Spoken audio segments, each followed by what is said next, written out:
it's like, so I just want to like recap some things that I'm hearing, because it's like a lot of people, they see stuff and they think it's just like overnight. Or they think it's like, oh, I could do that too, or and then it's not to say that people can't do it. You definitely can do it if you try. But Or not if you're not talented. But my bad. it takes knowing where your talents are, Yeah, knowing what role you gotta play. Yeah. Like it takes a lot, and just the element of consistency here within the relationships, like Yeah. having like a commitment to create as a collective seems to be a reoccurring theme. Yes. And no, that's a fact. Amazing way to put it. and I Great way to put it, I for can't sure. say that that's something that's common, and I can't say that it's something that I think it's something that we need to see more often in our community. I know from my experience trying to work just with other people, part of it could be that maybe like I tell people I do music, like I kind of stopped making music because I tell people like I kind of figured out I'm not really that likable. And when I say that likable, I mean like I don't go out of my way to like be mixy with people, and I don't go out of my way to network, and I don't go out of my way to like do the things to market yourself to like get that like the thing I notice on social media is that like a lot of people engage with who engage with them.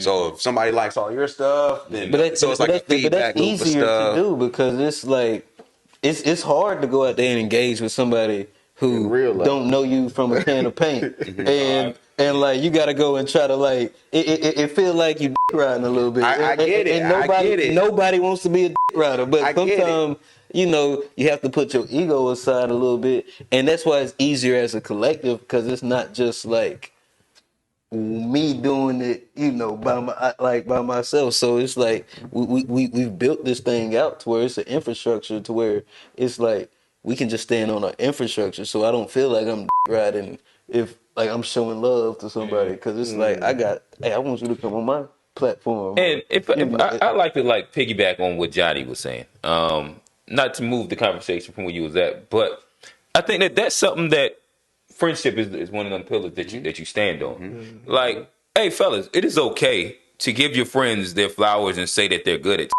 Like, we got to get out of the whole idea of like this meat riding, riding, where like, no, if somebody's good, it's okay to say that.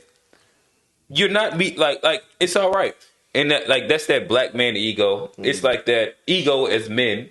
And like it's like its own deficient way of thinking where like it is okay. Like we can sit here and speak about like the different pieces of mental health that comes with people feeling depressed, feeling low. A lot of it like a nigga be nice at shit and never tell them, and then they feel some kind of way about it and they stop doing it. Some shit that they great about because the niggas that with them didn't actually vocalize it.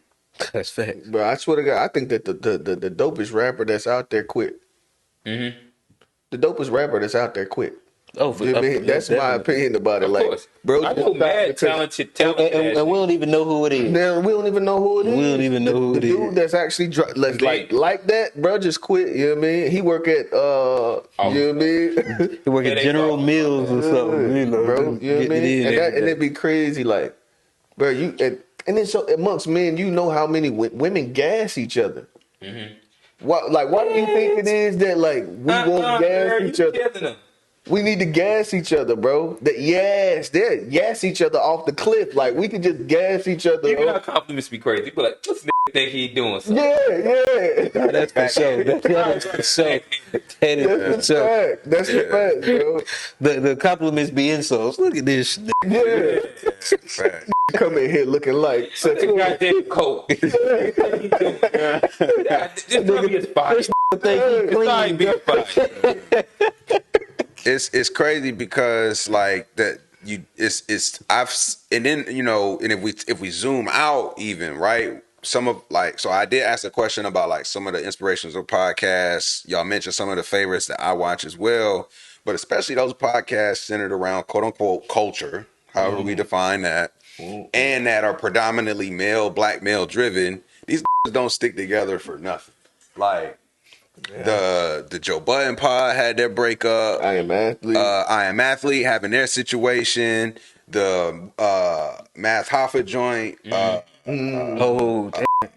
My Expert Opinion joint. Like, and so it's like I like to see Earn Your Leisure stay together. Earn Your Leisure is doing their thing. EYL. You know, but it's just very interesting to see, like, to study that over time. Oh, no, you know what I'm saying? Like, because it seems like they almost have like the blueprint of how to do it the right way, where it's equitable and everybody's on the same page. It seems like that from the outside in. Yeah, and I actually pay attention to, like, I don't know, for whatever reason it is in me, I pay attention to people very attentively, and so like I look at like the expressions amongst themselves. Like you can literally, if you just solely actually just decide that that's what you're gonna look for, you can even see how difficult it is for them.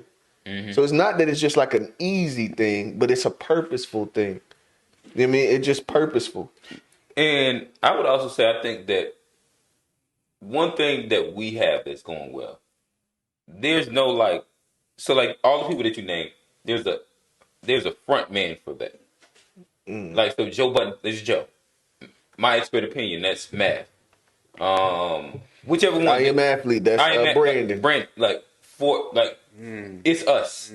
So there's not like an ego of like, this is mine. My opinion is more important. This is anything like that. Well, I think it goes to this: the success of our pod doesn't like we're all equitable partners. So like it's like I guess in some of those situations when it do really good, It's also a big factor. it benefits one person more than it do the others. For Or us, somebody put more in than everybody else did too. Yeah, right. Listen, we break down everything. It's 3 ways. 1/3. And so like And you look at the shit that's around, like it's 3 ways. my success is real. It is Quincy's success. It's not just like if this do good, I'm gonna get a big payday and I'm gonna just throw them whatever. It's like, nah, we've built this. Yeah, and like, what's another amazing together. thing? And my thing, this is the thing that I love about it. It's like I was saying in the beginning. I can tell him F him, and I can tell him F him. And the thing is like if we start to see something to where it's like, yeah, bro, you doing too much. Like it ain't even no need of not saying it in up front, like in the beginning, before you start feeling away. So we have meetings, and it's like, bro, before I start feeling away, let's address this now. Yeah. Because you just sit there and you just hold it back, then you're gonna start feeling away, which is gonna cause that disruption. I gotta interject there because that's leading to where I wanted to go as a friend group. And friends are what I would say fickle in that, you know, just like personal relationships, like they ebb and flow, right? And it's easier to like separate from friends for a significant period of time than it is other situations. So like when you have disagreements creatively, how do you make sure that people feel heard, respected, and it doesn't compromise the mission? Well, for one, we got a 2/3 rule.